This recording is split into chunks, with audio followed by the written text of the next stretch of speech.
Welcome to This Explainer. Today, we're diving straight into the gritty reality of building an empire from absolutely nothing. We're looking at the architect of ownership himself, Walt Disney, and his incredibly hard-won legacy.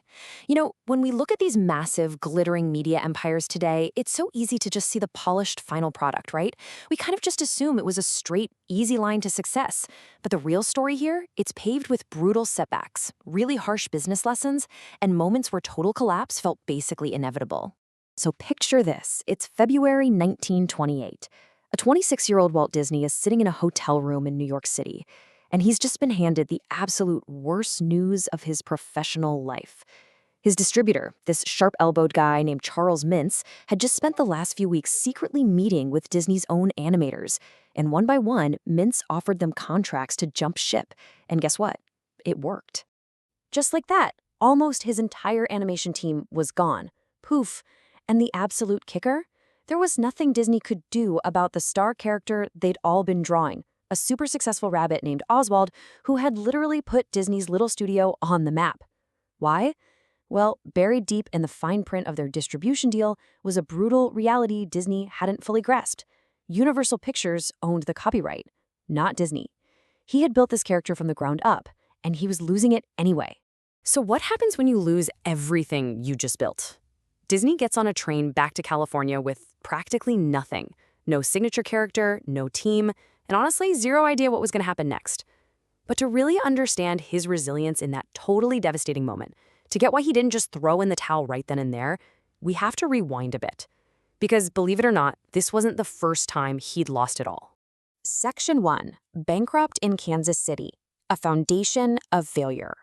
Before the glitz of Hollywood, back in his early 20s, Disney founded his first real studio, Laugh-O-Gram Films. He officially incorporated it in 1922 alongside a young, incredibly talented artist named Ub Iwerks. They were churning out these modernized fairy tale cartoons for local crowds, stuff like Little Red Riding Hood. People really liked them. And pretty soon, Disney landed what felt like his big break, a major distribution deal with a company called Pictorial Clubs. Now this is a perfect, flashing red light warning about the danger of bad partnerships early in a business. That deal? It was supposed to be worth $11,000, which was a fortune back then.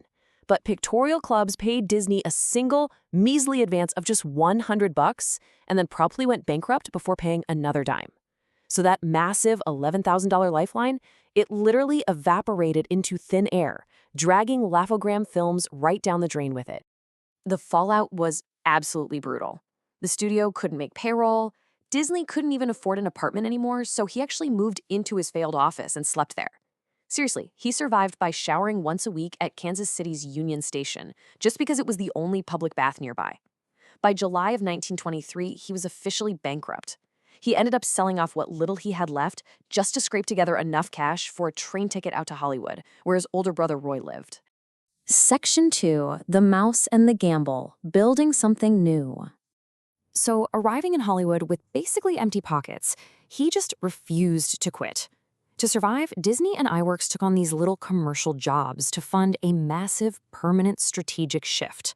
Remember when Mintz took Oswald the Lucky Rabbit? Well, Disney didn't waste his energy on a legal battle he knew he couldn't win.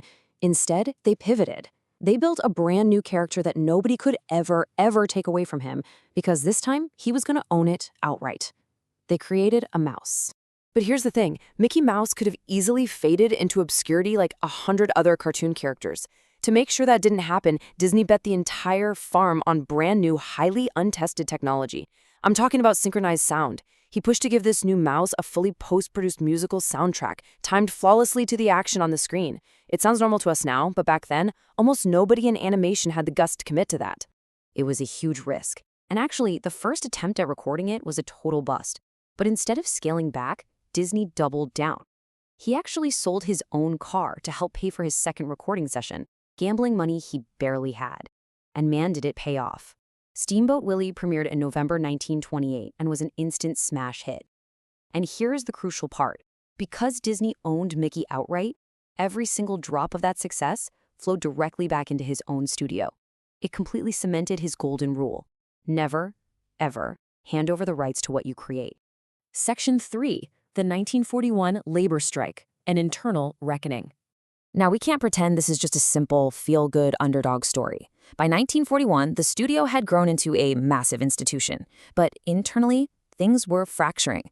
Pay was sharply, wildly unequal. You had top animators pulling in around $300 a week, while lower-level artists were scraping by on as little as $12 a week.